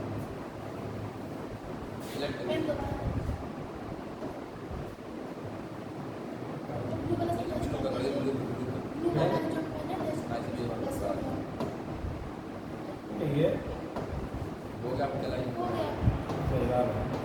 ठीक है, ये मोमेंटम क्या लग रहा है, पी लग रहा है, ठीक है। तो ये बॉडी क्या करती है, अपने मीन एक्सिस के अबाउट क्या करने लगती है, रोटेट करने लगती है, क्या करने लगती है यहाँ पर, और वो कैसे रोटेशन होता है बाद में विस्तृत करेंगे। अब यहाँ मोमेंट ऑफ इनर्शिया जो होती है वो हमेशा क्या होती है, बॉडी के परपेंडिकुलर लगती है, कैसे लगती है, अगर एक्सिस ऑफ रोटेशन ये है और कहीं बॉडी रख रही है, बॉडी ये है, तो हमेशा क्या होगा, बॉडी के परपेंडिकुलर लगती है, हमेशा क्या होती है, मोमेंट ऑफ इनर्शिया होती है। तो मतलब मोमेंट ऑफ इनर्शिया भी कैसी लगती है, हमेशा क्या होती है, एक्सिस के परपेंडिकुलर होती है, कैसी होती है, जो अक्ष है उसके क्या होगी, हमेशा परपेंडिकुलर। दैट मींस यहाँ पर भी डायरेक्शन है, परपेंडिकुलर के मतलब 90 के कोण पे कैसी लगेगी, 90 के एंगल पे लगेगी। तो यहाँ पर भी क्या है, एंगल है, एंगल मतलब डायरेक्शन है, तो मतलब इसमें भी क्या आ गई, हमारी मोमेंट ऑफ इनर्शिया में भी क्या हो गई, डायरेक्शन हो गई। चारों के चारों क्वांटिटी ऐसी है जिसमें मैग्नीट्यूड भी है और साथ में साथ डायरेक्शन भी है। अब ये क्वांटिटी कैसी होना चाहिए थी, वेक्टर होनी चाहिए, लेकिन है क्या सबकी सब ये स्केलर है, बताओ। तो कभी एक वर्ड बोल रहे थे तो उसी वर्ड में आंसर छुपा हुआ है, जब अभी कुछ तुमने बीच में बोला था, ये सारी क्वांटिटीज जो है वो लिखी थी, सबकी सब कैसी लिखी है, स्केलर लिखी है, और सारी की सारी क्वांटिटीज हैं कैसी हैं, इनमें क्या है, परिमाण भी है और दिशा भी है। तो परिमाण और दिशागत है तो क्वांटिटी होना चाहिए थी कैसी, वेक्टर, लेकिन है कैसी, स्केलर। क्यों स्केलर है, कुछ अभी डिस्कस कर रहे थे, कुछ बता रहे थे, लाफ, पैराग्राम, लाफ, एंगल, फलाना कुछ कह रहे थे इस तरीके से।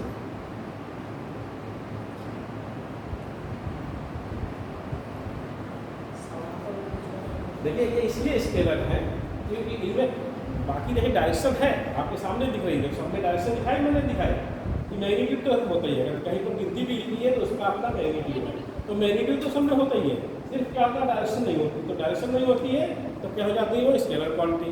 लेकिन ये जो चारों की चारों क्वांटिटी मैंने लिखी थी बोर्ड के ऊपर, इनमें क्या है, मैग्नीट्यूड के साथ साथ डायरेक्शन है, उसके बावजूद भी क्या है, स्केलर है। बस ये थोड़ा सा यहाँ पर क्या है, क्लाइमेक्स है, ना तो जो आप पढ़ी रहे डिफिनेशन में कि वो भौतिक राशियाँ जिनमें दिशा के साथ साथ परिमाण हो तो वेक्टर राशियाँ कहलाती हैं, यानी सदिश राशियाँ कहलाती हैं, जिनमें परिमाण ना हो मतलब दिशा ना हो वो क्या कहलाती हैं, सदिश राशियाँ कहलाती हैं। ये सब राशियाँ इसलिए वेक्टर नहीं है क्योंकि ये वेक्टर लॉ एडिशन का फॉलो नहीं करती। क्या नहीं करती हैं, ये वेक्टर लॉ एडिशन को फॉलो नहीं करती कि वेक्टर क्वांटिटी के लिए शर्त है कि अगर कोई क्वांटिटी वेक्टर है तो उसमें दिशा भी हो, मैग्नीट्यूड भी हो और साथ में वेक्टर लॉ को भी फॉलो करें, तभी वेक्टर होंगी, अदरवाइज वेक्टर नहीं होगी। हेलो, अच्छा जाएगा ये, मुझे निकलेगा ये, मुझे तो पूछेगा, हाँ ठीक है, एक मिनट क्लियर हो, कुछ बात हमारे पसंद क्यों वेक्टर नहीं है,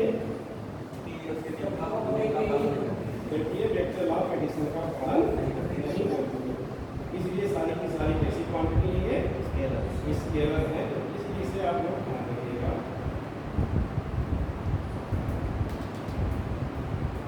अब इससे रिलेटेड जितने भी न्यूमेरिकल आप लोगों को मिले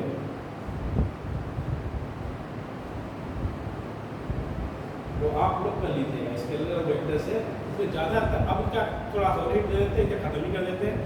cross product of two vectors and dot product of two vector, ठीक है। जो वेक्टर शुरू करते हैं तो इंक्रीज करते हैं, आगे नहीं पढ़ाना मुझे।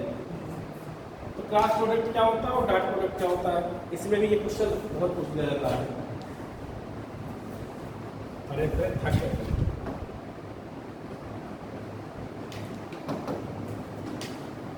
देखिए अगर दो क्वांटिटीज है ए एंड बी, ठीक है, तो दोनों कैसी है वेक्टर है। वेक्टर के लिए क्या करते हैं, उसके ऊपर हम एरो लगा देते हैं, ठीक है। क्या लगा देते हैं, एरो लगा देते हैं, ठीक है। तो अगर इन दोनों का सबसे पहला क्या होता है, डॉट प्रोडक्ट क्या उसमें क्या कहते हैं, वेक्टर डॉट प्रोडक्ट।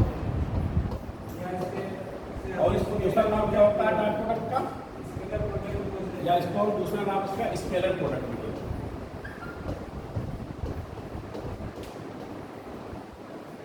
हिंदी में क्या कहते हैं, अदिश गुणनफल, ठीक है। क्या कहलाता है ये, अदिश गुणनफल कहलाता है। तो अगर ये दो क्वांटिटीज है ए एंड डॉट बी, ये क्या कहलाता है, dot product of two vectors, ठीक है। हेडिंग डाल लीजिएगा ऐसे, जो मैंने डाला है आप लोग हेडिंग में डाल दीजिए ऐसे, ठीक है। और हेडिंग जरूर डाल लें क्योंकि हमें पढ़ाना नहीं था, लिख देना है, ठीक है। तो dot product of two vectors, हाँ बताओ मैथमेटिक्स वाले बताओ, ए डॉट बी क्या होता है। अगर ए डॉट बी को लिखे तो क्या ये देखो आपके आएगा, और ये चीज नहीं आ जाता है। ए डॉट बी का तो ऑप्शन में क्या होता है, ए डॉट बी को ये होता है या ये होता है या ये होता है, चार ऑप्शन में से आपको एक ही टिक करना है।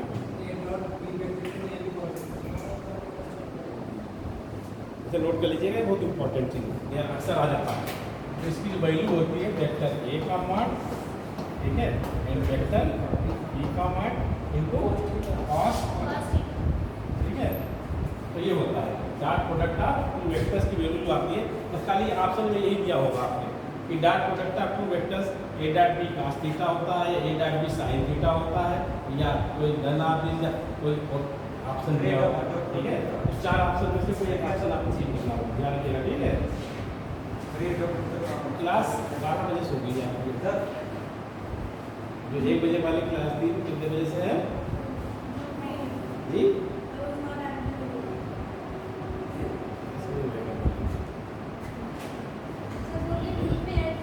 अच्छा अच्छा,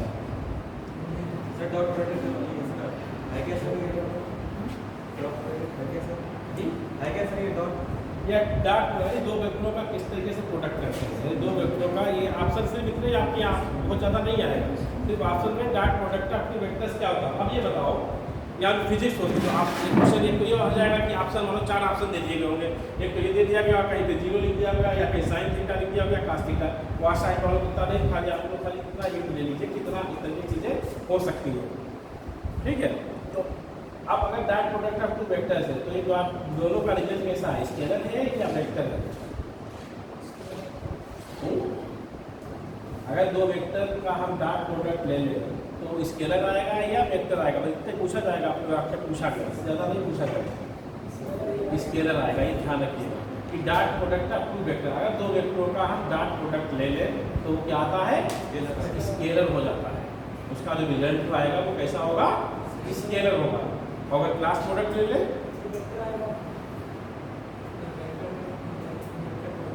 तो वेक्टर आ जाएगा, इतना सफिशिएंट, इससे ज़्यादा नहीं पूछ जाएगा,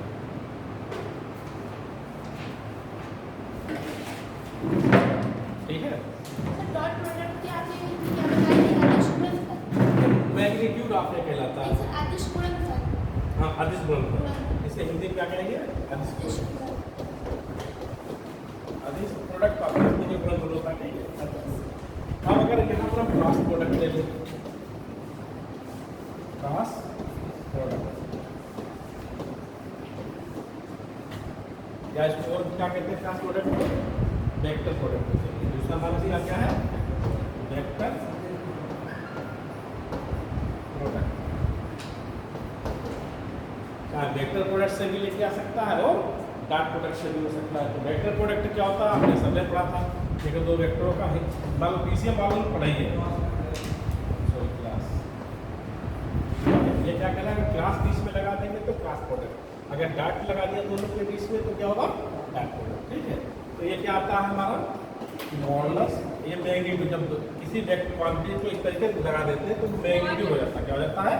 मैग्नीट्यूड ऑफ, ठीक है, एंड मैग्नीट्यूड ऑफ बी। यहाँ पर क्या आता है? साइन थीटा, ठीक है, साइन थीटा, और साथ में एन केप किया था। एन केप जो कहलाता है वो यूनिट वेक्टर कहलाता है। इसका मैग्नीट्यूड क्या होता है? 1 होता है। क्या होता है? इसका मैग्नीट्यूड कितना होता है? तो इसलिए इसको क्या कहते हैं? Unit vector. अब इससे यहाँ ध्यान क्या देना है, और ये यूनिट वेक्टर जो होता है यही डायरेक्शन से होता है। ये क्या बताएगा? इसकी दिशा को बताएगा कि इन दोनों का प्रोडक्ट वो किस दिशा में है, ठीक है।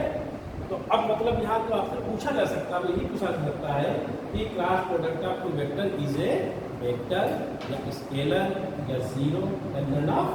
4 ऑप्शन होंगे कि अगर हम डॉट क्लास प्रोडक्ट दो वेक्टरों का लेते हैं तो उसका रिजल्टेंट जो होगा, एक परिणाम आएगा, वो वेक्टर होगा, या वेक्टर मतलब सदिश होगा, या स्केलर मतलब अदिश होगा, या जीरो होगा, या इनमें से कोई नहीं, ठीक है। बस इतना ध्यान रखना, इसके अलावा कुछ ज़्यादा नहीं पूछा जाएगा आपसे।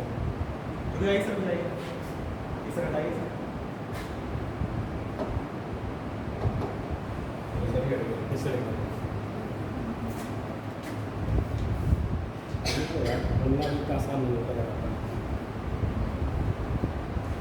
अब अगला आईडी आप डाल लीजिए। इनर्शिया की तो बात हो गई है, लॉज ऑफ मोशन, ठीक है। अब ये तो बताइएगा कि laws of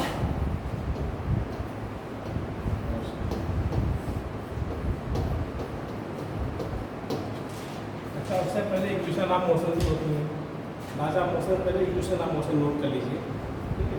equation of motion, laws of motion बात होगा। कौन बताएगा? सब फिजिक्स जो पढ़ के आया उसे बताइए। इक्वेशन ऑफ मोशन, गति के समीकरण, हिंदी में क्या कहते हैं इनका नोट कर लीजिए, गति के समीकरण।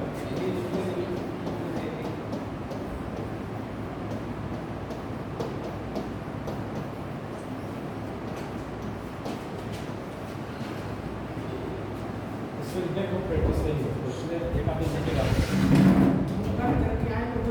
ना, तुम्हारा हो जाएगा। लेकिन मुझे सबको देखे चलना ना, तुम्हारे साथ साथ ये भी तुम्हारे साथ ही बैठे ना, हम चाह रहे हैं इनका भी फायदा हो जाए।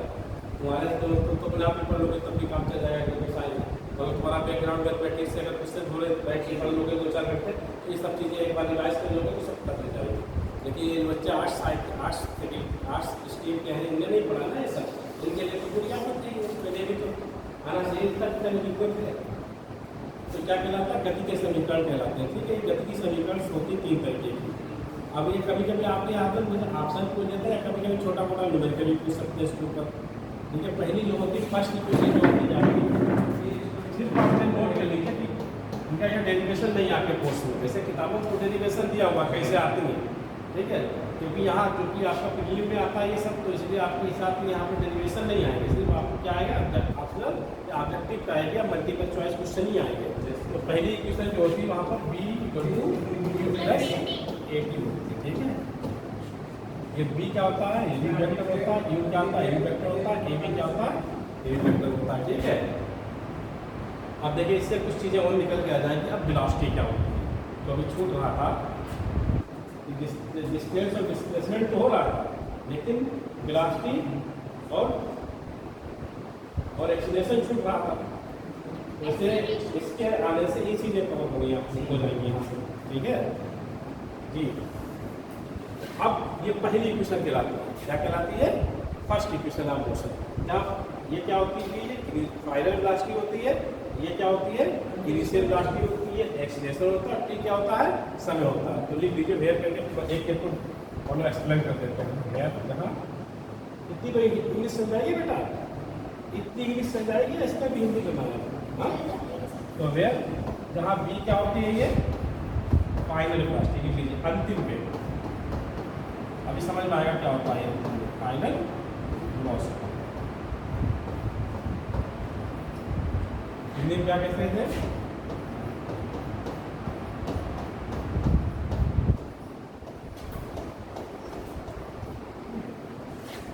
यू जो होता है वो इनिशियल वेलोसिटी।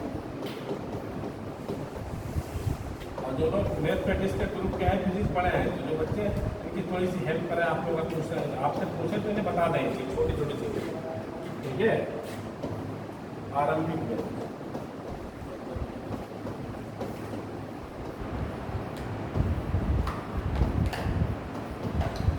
ये क्या होता है यहाँ पर? एक्सीलरेशन। क्या होता है? एक्सीलरेशन।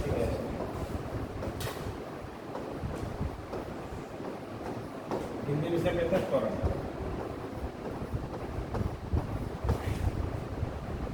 ठीक है, अब प्लास्टिक दबाव ठीक नहीं थी शुरू से, लेकिन जो है कि आप आ गया कि आपको पढ़ाना है तो पढ़ा देंगे जैसे चीज। किसी वस्तु के एकांक समय दी गई दूरी उस वस्तु का वेग करता है। वह थोड़ी ना होता है, चाल होती है। यहाँ चाल भी होती है, वेग भी होता है। ठीक है, ds को ds अपॉन dt होता है। बेटे से पूछो, एक मिनट नोट कर ले, ये लेकिन नोट कर ले, फिर बात करेंगे। वेग इसके आप देखिए यहाँ पर, यहाँ वेलोसिटी की बात करेंगे। वेलोसिटी साथ साथ आपका जो होता है स्पीड भी होता है। क्या होता है? चाल, वेग और चाल, ठीक है। क्या वेटलेस आता है? नहीं बनता, वीडियो नहीं होता है। तो वेग, पहले तो वेग क्या होती है और भी चाल क्या होता है, तो दोनों में हल्का सा फर्क है। वेग में दिशा अरे मुझे बताना बताना ऐसे नहीं, जब तक हम पूछे ना तब तक नहीं बताना। जो चीज़ पूछने वाले हैं वो आपसे पूछ लेंगे, जो चीज़ें बताना बताइएगा, भूल जाएंगे ना, वो मसला है। तो देखिए वेग जो होती है वो वेक्टर क्वांटिटी है, कैसी है? और चाल जो होती है वो कैसी होती है? स्केलर होती है। क्या होती है? Scalar quantity. लिख लीजिए, चाल को इंग्लिश में क्या कहते हैं? स्पीड। क्या कहते हैं इंग्लिश में? वेग तो वेलोसिटी, ठीक है, वेलोसिटी। तो वेलोसिटी आपके सामने लिखिए। अब देखिए स्पीड जो होती है, सुन लीजिए, चाल जो होती है, चाल के साथ डिस्टेंस का ताल्लुक होता है। इस साथ अगर चाल के साथ हम किसी चीज़ को कोरिलेट करेंगे तो चाल के साथ क्या आएगी? डिस्टेंस। और वेलोसिटी के साथ क्या आएगा? डिस्प्लेसमेंट। तो ये ध्यान रखना है कि वेलोसिटी के साथ क्या होता है? डिस्प्लेसमेंट। और चाल के साथ क्या होता है? डिस्टेंस होती है। डिस्टेंस अभी हम आपको बता चुके क्या होती है? Path dependent. जो पथ के ऊपर निर्भर करती है वो क्या कहलाती है? दूरी कहलाती है। और जो वस्तुओं के पोजीशन के ऊपर डिपेंड करती है उसे क्या कहते हैं? डिस्प्लेसमेंट कहते हैं, ठीक है। और डिस्प्लेसमेंट क्या होता है? Shortage distance between two bodies या टू पोजीशंस। इस दो पोजीशन के बीच जो मिनिमम दूरी होती है वो क्या कहलाती है? विस्थापन कहलाती है। दूरी कितनी होती है? जितना भी बात कर क्या है वो दूरी। अब जब स्पीड की बात करेंगे तो कहाँ वहाँ पर क्या आएगी? चाल आएगी। क्योंकि चाल क्या होगी? समय के साथ जो चाल होती है वो क्या कहलाती है? क्या कहलाती है?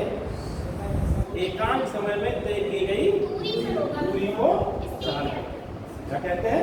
एकांक समय, किसी को लिखना है तो लिख लीजिए, चाल हेडी डाल लीजिए, बाकी दोनों को लिखने की जरूरत नहीं है। एकांक समय में वस्तु द्वारा तय की गई दूरी को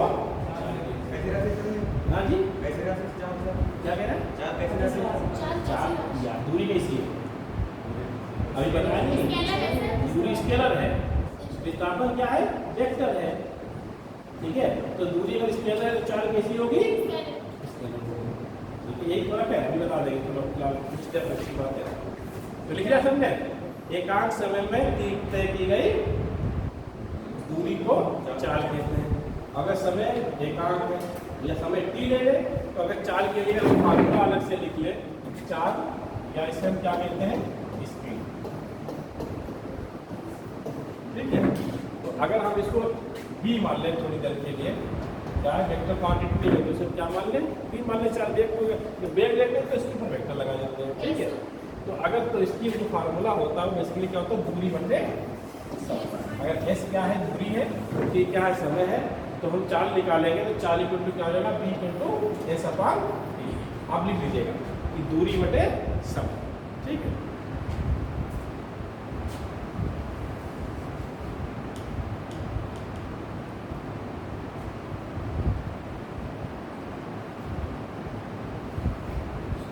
ठीक है। और उसके बाद अगर हम यहीं पर क्या कहते हैं? वेग ले लें, ठीक है। तो वेग में सिंपली क्या हो जाएगा? हम इसी चेंज कर देंगे। तो सिर्फ क्या होगा? अगर हम यहाँ वेग ले लेंगे, वेग तो वेलोसिटी कहते हैं, वेलोसिटी लिखी हुई है, ठीक है। तो यहाँ पर जो होता है डिस्प्लेसमेंट अपॉन टाइम होता है, ठीक है। तो अगर हम डिस्प्लेसमेंट लेंगे तो इसके ऊपर वेक्टर लगा देंगे इसके ऊपर, ठीक है, अपॉन, ठीक है। दोनों फर्क क्या होता है, चाल और दूरी में, चाल में लेते हैं दूरी, ठीक है, और वेग में डिस्प्लेसमेंट लेते हैं। चाल किसी राशि है, अदिश राशि है, अदिश मतलब स्केलर है, और वेलोसिटी कैसी है, वेग कैसा है, वेक्टर क्वांटिटी है, ठीक है। आपको कंफ्यूज नहीं हो गए, हमारा क्वेश्चन नहीं है चाल कैसी है, चाल कैसी है, दूरी, चाल के साथ जो दूरी जुड़ी हुई है तो दूरी भी कैसी हो जाएगी, अदिश। तो ये ध्यान रखना, चाल, दूरी, वेग, विस्थापन दोनों के लिए। चाल किसके साथ होती है, दूरी के साथ, और वेग के साथ क्या होता है, विस्थापन। तो इस तरीके से आप थोड़ा सा टेक्निकल चीजें रखोगे दिमाग में ना, तो कोई भूलोगे ना, कंफ्यूज होगे। चाल का रिलेशन किससे है, दूरी से, वेग का रिलेशन किससे है, डिस्प्लेसमेंट यानी विस्थापन से। दोनों में अंतर क्या है, एक स्केलर है, एक वेक्टर है। चाल कैसी है, स्केलर क्वांटिटी है, अदिश राशि है, और चाल जो है वो कभी भी निगेटिव नहीं होगी, लेकिन वेग निगेटिव हो सकता है, ठीक है। वेग क्या हो सकता है, निगेटिव हो सकता है, लेकिन चाल कभी भी निगेटिव नहीं होगी। सफिशिएंट है। बाकी न्यूमेरिकल इसी तरीके से क्वेश्चन दिया होगा कि कोई बॉडी जो है 10 मिनट में इतनी दूरी तय करती है, तो उसके लिए चाल की गणना कीजिए, चाल निकालिए उसकी। तो इस तरह के सवाल आपको मिलेंगे बुक में, एनसीईआरटी वाली बुक में, आप सब कर लीजिएगा, ठीक है। उसके बाद एक टर्म आया है तुरंत, एक्सीलरेशन आया है। यहाँ पे देखिए इक्वेशन जो मैंने पहले लिखी हुई है, P = क्या लिखा है, Q + AT लिखा है। तो जहाँ B क्या है हमारा फाइनल वेग, इसलिए कोई बॉडी क्या करा, उसने मोशन शुरू किया, शुरू करती है मोशन जिस वेग से, सब क्या कहते हैं, इनिशियल वेग कहते हैं या आरंभिक वेग। और फिर जाके कहीं बॉडी पे फाइनली रुकेगी जाके, तो रुकने से पहले जो उसका वेग होगा वो क्या कहलाएगा, अंतिम वेग कहलाएगा। अंतिम वेग को हम किससे डिनोट करते हैं, v से, और आरंभिक वेग को किससे डिनोट करते हैं, u से। u = a + a, ठीक है। ये पहली क्या होती है हमारी गति फर्स्ट समीकरण कहलाती है, क्या कहलाती है, first equation of motion. Acceleration क्या होता है, ये सुन लीजिए, त्वरण। इसे हिंदी में क्या कहते हैं हम, एक्सीलरेशन को त्वरण कहते हैं, लिख लीजिए आपने, त्वरण करते रहिए। त्वरण क्या होता है, वेग परिवर्तन, दूरी नहीं होगी, वेग परिवर्तन की दर क्या कहलाती है, त्वरण कहलाती है। इतना तो याद है कम से कम, सफिशिएंट है। हम कहीं पर दूरी दी गई होगी या डिस्प्लेसमेंट दिया गया होगा पार्टिकल का, तो वो कहेगा कि यहाँ क्या निकालिए, वेग निकालिए, या वेग निकालेगा, फिर कहेगा विस्थापन निकालो, या फिर कहेगा वेग निकालिए और उसकी त्वरण निकालिए, यानी वेलोसिटी फाइंड आउट करिए और साथ ही साथ उसका त्वरण भी ज्ञात करिए। यानी बी भी पूछेगा और ए भी पूछेगा, डिस्प्लेसमेंट दे देगा, इसका डिस्प्लेसमेंट इतना है, अब कहेगा इसका वेग और त्वरण ज्ञात करिए। तो इस तरीके के आप सवाल कर लेंगे, बुक लेनी पड़ेगी बेटा, ऐसे काम नहीं चलेगा। क्या लेनी पड़ेगी, उस सिलेबस डालना हम लोगों के सर ने, आप लोगों के ग्रुप के ऊपर यूपीएससी के ग्रुप को फिजिक्स का सिलेबस डाल रहे हैं, डाला सिलेबस नहीं है, टाइम टेबल। हाँ जी, सिलेबस नहीं है, टाइम टेबल है। टाइम टेबल है, सिलेबस नहीं पता आप लोगों को। सर टाइम टेबल में साइंस के पोर्शन में सब केमिस्ट्री बायोलॉजी से गाइड किया चलिए उसमें से कहते हैं नोट्स डालते हैं, जी लेकिन वो इंग्लिश में ही है, हिंदी में नहीं है। समझ गई। जो नोट्स हैं वो कैसे हैं, वो किसी यूपीएससी के ही किसी किताब के नोट्स हैं, वो आपके उस पर डाल बुक पर डलवा देंगे, ठीक है। उसे आप जो टॉपिक हम पढ़ा रहे हैं उसी को देख के पढ़ा रहे हैं जो आपके कोर्स में है, तो उन्हें आप लोग क्या करेंगे, नोट में लीजिए, जो भी इसमें सवाल है उसे आप कर लेंगे, ठीक है। क्या टाइम हुआ है मेरा पता समझना चाहिए, ठीक है। अब इसके बाद इक्वेशन ऑफ कैलकुलेट है ना,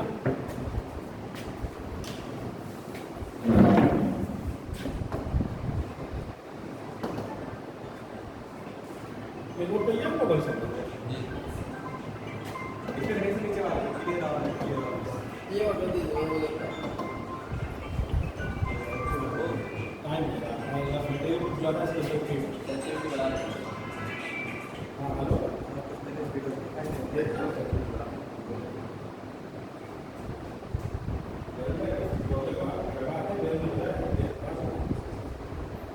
चलो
अच्छा सेकेंड इक्वेशन देखिए होती है आपकी जनरल कैलकुलस, ठीक है।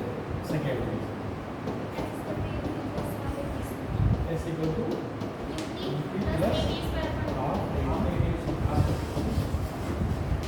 ये डिस्टेंस निकाली होगी, वहाँ पर वेलोसिटी निकाली होती है। इक्वेशन जो होती है मोशन की, सेकेंड इक्वेशन ऑफ मोशन, ठीक है।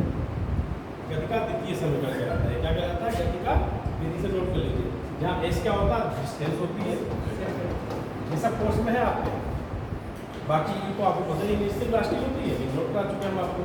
एस क्या होती है यहाँ पर, यू क्या होता है, ये इनिशियल वेलोसिटी, टी क्या होता है समय, ए क्या है एक्सेलरेशन। ये तो सब पता ही है आपको। एस क्या होती है, बस यहाँ डिस्टेंस होती है। ये इक्वेशन इसलिए होती है जब कहीं डिस्टेंस निकालनी होती है तो उसका इस्तेमाल कर लेते हैं। उसके बाद एक और होती है third equation, v square plus 2as, ठीक है। तो बी आपको पता है क्या है, फाइनल वेग है, यू इनिशियल वेग है, ए और एस क्या है यहाँ पर डिस्टेंस है। अब इन इक्वेशन को इस्तेमाल करके बहुत सारे प्रॉब्लम को पूछ लेते हैं। कभी दूरी पूछ लेगा, कभी इनिशियल वेलोसिटी पूछ लेगा, ठीक है। कभी कहेगा कि फाइनल वेलोसिटी 0 है तो एस निकालिएगा। तो इस तरीके के न्यूमेरिकल जो मिले आप लोग इन्हें करिएगा, ठीक है। और जो ना हो वो मुझसे डिस्कस कर लेना, ठीक है। तो ये तीन इक्वेशंस आपकी होती हैं। अब उसके बाद जो आपका शुरू होगा, अब जितने भी न्यूमेरिकल मिले इस टॉपिक से, क्योंकि टॉपिक तक क्या इसे पूरा कवर करना। मोशन एंड डिस्ट्रक्शन वो बात हो गई, वो तो कुछ ऐसा ज़्यादा था नहीं। उसके बाद डिस्प्लेस है, डिस्प्लेसमेंट, उसके बाद वेलोसिटी एंड एक्सेलरेशन, साथ में वेक्टर और स्केलर भी आपका हो गया है। उसके बाद इक्वेशन ऑफ मोशन, ठीक है। अब इससे रिलेटेड क्या करना है आपको, न्यूमेरिकल करना है। जो भी आपके क्वेश्चन होंगे, सवाल होंगे, उन्हें करना है। अब उसके लिए बुक आपके पास होना चाहिए। मेरे समझ सबसे बेहतर बुक NCERT की है, क्योंकि कम से कम उसी में है और टू द पॉइंट लिखा है उसमें। बाकी और कोई किताब उठाएंगे तो बहुत लिखा होगा, सर पढ़ना मुश्किल पड़ जाएगा आपको। सर NCERT सार संग्रह सब एक बुक में आता है, बोले ले या फिर 6 7 7 7 6 ऐसे NCERT जी सर NCERT का पूरा संग्रह अगर छपा रहता ऐसे ले ले या फिर 6 7 8 ऐसे पढ़े NCERT 6 7 8 मत लीजिए, 9 से लीजिए। 9 से 6 7 8 तक बहुत कम है। आप 9 से 10 वाली ले लीजिए और बाद में 9 10 पढ़ लीजिए, आपका काम नहीं हो जाएगा 9 10 वाली। और ज़्यादा कुछ पढ़ना है तो फिर जो है वो आप इंटरमीडिएट वाली भी लेना, 11th और 12th वाली पार्ट अलग अलग आते हैं ना, फर्स्ट पार्ट सेकेंड पार्ट में, वो देख लेना। फिलहाल के लिए 9 और 10 भी ले लीजिए, वो पढ़िए, उसी से आपका काम चल जाएगा। जब वो पढ़ेंगे तभी आगे का समझ पाएगा, ठीक है। पहले 9 10 पढ़िए और आप दोनों पढ़ के आइएगा। आज हालात है कि आपकी नहीं होना चाहिए, बाकी बच्चे नहीं बता रहे साइड वाले, कोई बात नहीं।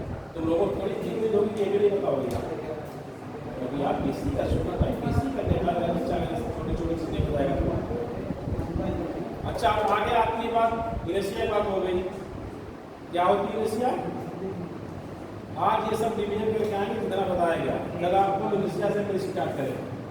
इनर्शिया से फिर कहाँ जाएंगे, लॉज ऑफ मोशन पर जाएंगे, न्यूटन्स लॉ ऑफ मोशन, यानी गति के नियम क्या है वो कल पढ़ाएंगे। उसके बाद मोमेंटम, कोशिश करेंगे मोमेंटम और मोमेंटम तक खींचने आपको, क्योंकि 8 लेक्चर में मुझे बहुत पढ़ाना, तो 8 लेक्चर में न्यूमेरिकल आप लगाइए, आप लगाएंगे जो पूछेंगे वो बताएंगे। हम न्यूमेरिकल लगाने यहाँ खड़े हो गए तो फिर 8 लेक्चर क्या होगा, 20 लेक्चर लेंगे तब भी नहीं करा पाएंगे आपस में, बता दें। हमें सिर्फ आपको क्या करना है, हिंट देना है, ये चीज़ें होती जो मेन ट्रिक्स उसके बता देंगे आपको। बाकी मेहनत आप सबको करना है अपने घर में। जितने भी आप बताएगा इनसे जो भी रिलेटेड न्यूमेरिकल्स में जो भी बुक आपको मिल जाए 9th या 10th या 12th की, उससे आप करिएगा सवाल, ठीक है। किताबें हैं किसी बात कहीं ना कहीं मिल जाएंगी, नहीं मिल जाएंगी, वरना आप सब से कह देंगे कि आपको जो है ये कुछ नोट्स है, कोई इंग्लिश नहीं है, वो आपने उसको ग्रुप में शेयर कर दे, ठीक है। उन्हें आप लोग पढ़िएगा और जो भी न्यूमेरिकल है वो करिएगा, ना हो आप मुझसे पूछिए, ठीक है। सर सिलेबस सेंड करवा दीजिए। यहाँ भी पूछ लीजिए, जब ये मेरा पीरियड खत्म हो जाए उसके बाद में पूछ सकते हो बेटे, जी। कंसेप्चुअल आपने क्वेश्चन मार दिए हुए हैं, जो मैंने देखा है छोटे छोटे से न्यूमेरिकल दिए हुए हैं।